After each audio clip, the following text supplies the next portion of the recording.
नमस्कार दोस्तों, मेरा नाम है शैलेश और आज मैं एक और नई हॉरर स्टोरी लेकर आया हूँ जिसका नाम है मुर्दा गांव। शहर से लगभग 50 किलोमीटर दूर घने जंगलों और टूटी हुई कच्ची सड़कों के बीच एक गांव बसा था जिसका नाम था कुर्सिया। सरकारी रिकॉर्ड में वह आज भी एक सामान्य गांव माना जाता है, लेकिन आसपास के इलाकों में उसका नाम कोई सम्मान से नहीं लेता। लोग उसे एक ही नाम से जानते हैं, वो है मुर्दा गांव। कहा जाता है वहाँ घर अभी भी खड़े हैं, गलियां अब भी मौजूद हैं, मंदिर की घंटी अभी भी टंगी है, लेकिन वहाँ रहने वाले लोग 20 साल पहले मर चुके हैं। और जो कोई भी वहाँ रात रुकने की हिम्मत करता है वो है या तो वापस नहीं आता या लौटकर इंसान नहीं रहता।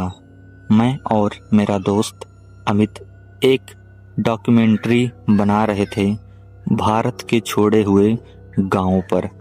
कुर्सिया का नाम हमें एक पुराने लोकल अखबार में मिला।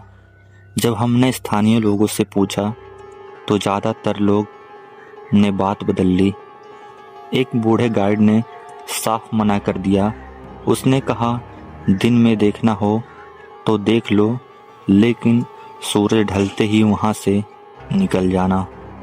वहाँ लोग मरते नहीं, वहाँ लोग फंस जाते हैं।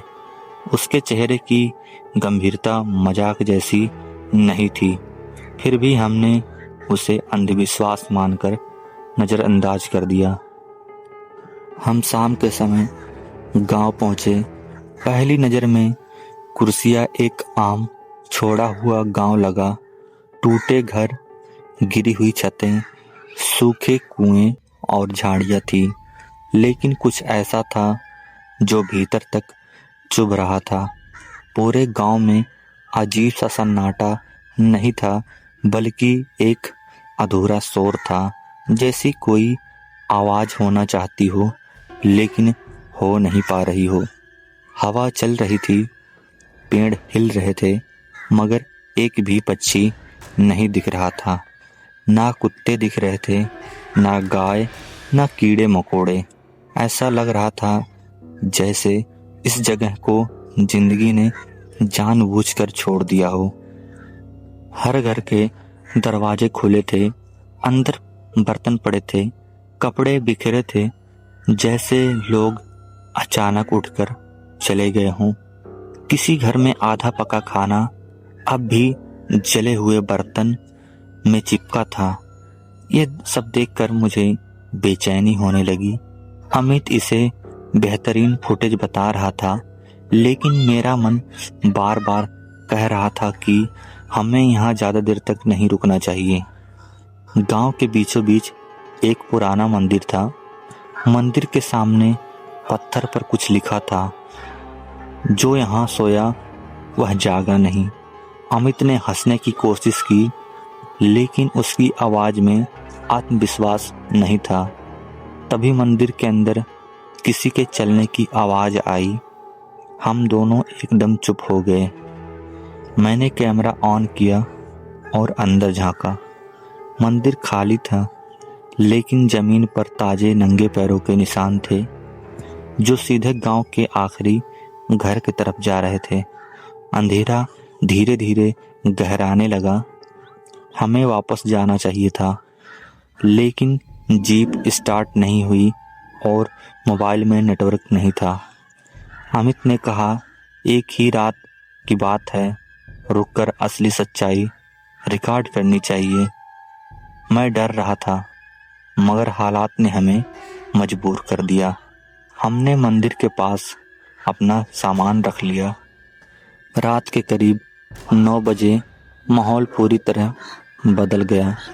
हवा अचानक रुक गई, तापमान गिर गया और चारों तरफ एक अजीब सी ठंड फैल गई। तभी मंदिर की घंटी बजी, एक बार फिर, दूसरी बार और फिर लगातार बजती रही। हमने दौड़कर देखा, घंटी अपने आप हिल रही थी।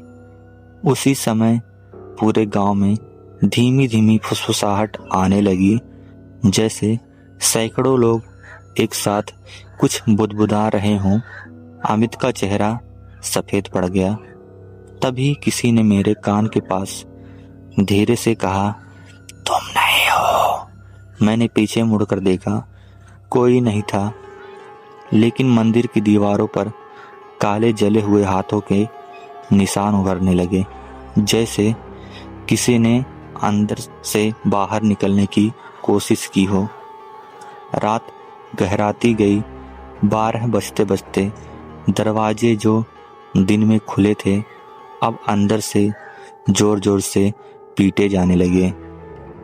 खिड़कियों के पीछे चेहरे दिखने लगे, सफेद आंखें बिना पुतलियों के।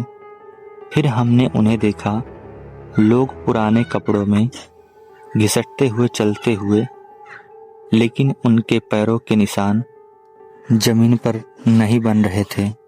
एक बूढ़ा हमारे पास आकर रुका। उसकी आवाज खोखली थी। उसने बताया कि सालों पहले गांव में भयानक अकाल पड़ा था। एक भूखा तांत्रिक मदद मांगने आया, लेकिन डर और गुस्से में गांव वालों ने उसे मार दिया। मरते वक्त उसने श्राप दिया था, तुम यहीं सब रहोगे मेरे साथ।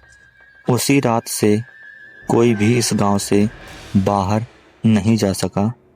अचानक अमित चीख पड़ा और जमीन पर गिर गया। उसका शरीर ठंडा पड़ने लगा। उसकी आंखें खुली थी, लेकिन सांस नहीं चल रही थी। पीछे से आवाज आई, अब यह भी हमारे तरह बन गया है। मैं जान बचाकर भागा। पीछे पूरा गांव जैसे मेरे पीछे दौड़ रहा था। मंदिर की सीढ़ियों पर गिरते ही घंटी जोर से बजने लगी और सब कुछ अंधेरे में डूब गया। सुबह मैं सड़क के किनारे पड़ा मिला, अकेला। पुलिस ने कहा था कि अमित नाम का कोई व्यक्ति कभी मेरे साथ था ही नहीं, लेकिन मेरे कैमरे में आखिरी वीडियो अब भी मौजूद है, जिसमें अमित मंदिर के सामने खड़ा है और उसके पीछे पूरा मुर्दा गांव खड़ा है।